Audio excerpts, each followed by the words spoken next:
Ассаламу алейкум, құрметті көрермендер. Егер сіз мал шаруашылығымен айналысып жатсаңыз, онда бұл туралы міндетті түрде білуіңіз керек.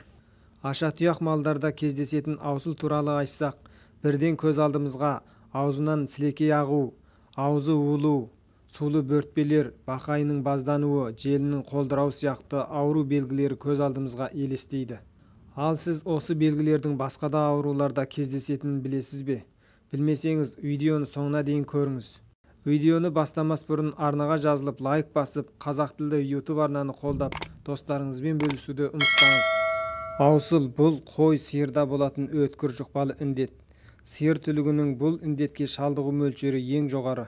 Бұл індеттің клиникалық ерекшелігі ауыз қуысының кілегей қабығы, тұяқ және желін терісі суланып бөртеді және ойлады. Аусыл вирусының сыртқы факторларға қарсылық қуаты ерекше күшті. Табиғи шарт жағдайда құрамында вирус бар тікан, шөп, тері, жүн және топырақ қатарлыларға жұғымдалған соң, жұғымдалу уақытын бірнеше аптадан бірнеше айға дейін сақтайды. Мал тезегіндегі вирус ауа райы жылы маусымдарда 29-33 күн өмір сүреді. Тоңазытылған шарт жағдайда қыстан шығады, бірақ қышқылмен негізге ерекше сезгір, қышқылдық немесе негіздік дезинфекция дәрілерінде оңай өледі. Таралу ерекшелігі сиырдың тезегі несебі, сүті, сперма сұйықтығы, сілекей, көз жарасы және демінен ауаға таралған вирус сулы бөртпеде және оның сұйықтығында зор мөлшерде сақталады. Індет вирусы тікелей немесе жанамалай жанасудан сиырдың ас қорытуы, тыныс алу жолдарына немесе зақымдалған тері кілегей қабығының бетіне жұғымдалу арқылы қозады. Басты таралу дәнекері былғанған ауа, жем-шөп, суат және жемдеу тасымалдау құралдары. Құс пен желде оны алыс аралыққа таратады. Індеттің таралуы өте тез, 2-3 күн ішінде тұтас табынға, тіпті өңірге дейін таралады. Біртіндеп қойға да жұғады. Індетке шалдықтыру мөлшері ерекше жоғары болғанмен, шығынға ұшырату мөлшері 1-2%. Қыс маусымында көп таралады, жазда онша көп болмайды. Жасырым мезгілі 2-4 күн, ең ұзақ болғанда 1 апта айналасында болады. Індетке шалдыққан сиырдың аузы, кілегей пердесі сулы бөртпе болудай басты белгі болады.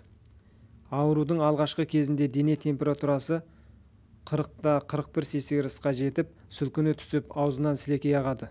1-2 күннен кейін еріннің ішінде, тілінде және ұртында сулы бөртпе пайда болып, ұзамай жарылады да жараға айналып төңірегі бір тегіс болмаған езілген қызыл жара пайда болады. Біраз уақыттан соң тұяғының арасы мен көбесінің терісі қызып, ісініп, ауырсынып, іле-шала сулы бөртпе пайда болып, езіледі де сиыр ақсайды. Сулы бөртпе жарылған соң қызуы түсіп, тұтас тұлғалық клиникалық белгісі жоғалып, сауыға бастайды. Егер тұяғы жалғасты бактериямен жұғымдалса, шекті орны іріңдеп, өлеттеніп, ауру барысы ұзарып, тіпті қара тұяғы түседі. Кейде індетке шалдыққан сиырдың желінде сулы бөртпе пайда болады. Енесін еміп жүрген бұзаулар бұл індетке шалдыққанда көбінесе асқазан, ішек, жүрек бұлшықеті шұғыл қабынып өледі. Бұл қатерлі аусыл делінеді. Шығынға ұшырау мөлшері 25-50%-ға жетеді. Ал енді аусыл індетін мынадай ауру белгісіз ұқсап кететін індеттерден парықтап алғанымыз жөн. Бірінші, сиыр обасынан парықтау. Сиыр обасының патологиялық өзгерісі ауыз қуысымен шектеледі. Індетті орында сулы бөртпе пайда болмайды. Бетін кебек тәрізді жалған перде бүркемелеп, шеті рессіз өлеттенген жолақ қалыптасады да үдемелі түрде іші өтеді. Шығынға ұшырау мөлшері жоғары болады. Екінші, сиыр кілегей қабық іші өту індетінен парықтау. Бұл індетке шалдыққан сиырдың ауыз кілегей қабығы аусылмен ұқсас ойылғанмен, көрнекті дәрежедегі сулы бөртпе барысы болмайды. Ойлу ошағы кішкене әрі таяз болады. Басты клиникалық белгісі іш өту. Үшінші, сиырдың қатерлі қатарынан парықтау.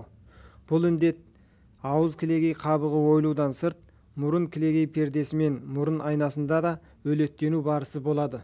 Тұтас көз алмасы қабынып, мүйізгек қабық бұғалдырланып, тұтас тұлғалық клиникалық белгісі ауырласады. Шығынға ұшырау мөлшері жоғары болады. Бұл індет көбінесе қойға жанасумен қатысты бытыранды пайда болады. Төртінші, сулы бөртпелі ауыз улудан парықтау. Бұл індетке шалдыққан сиырдың аузындағы патологиялық өзгеріс аусылмен ұқсас болғанмен, бақайшық пен желін терісі онша зақымдалмайды. Әдетте белгілі бір өңірде бытыранды жүз беріп, індетке шалдығу шығынға ұшырау мөлшері өте төмен болады. Көбінесе жаз бен күз басында пайда болады. Ал енді аусыл індетін алдын алу және емдеу шарасына келсек, бірінші, жеңілдері 10 күн айналасында өздігінен сақайып кетеді. Салмақтыларының індет пайда қылған орнын 0,1 проценттік марганцоп немесе 3 проценттік бор қышқылымен жуып, онан соң йодты глистерин жағады. Күтімдеуде астын құрғақтап, жұмсақ шөп төсеп, жылы сумен суарып және жұмсақ жем-шөп беруге көңіл бөлу керек. Алдын алу. Бірінші, күнделікті алдын алу шаралары.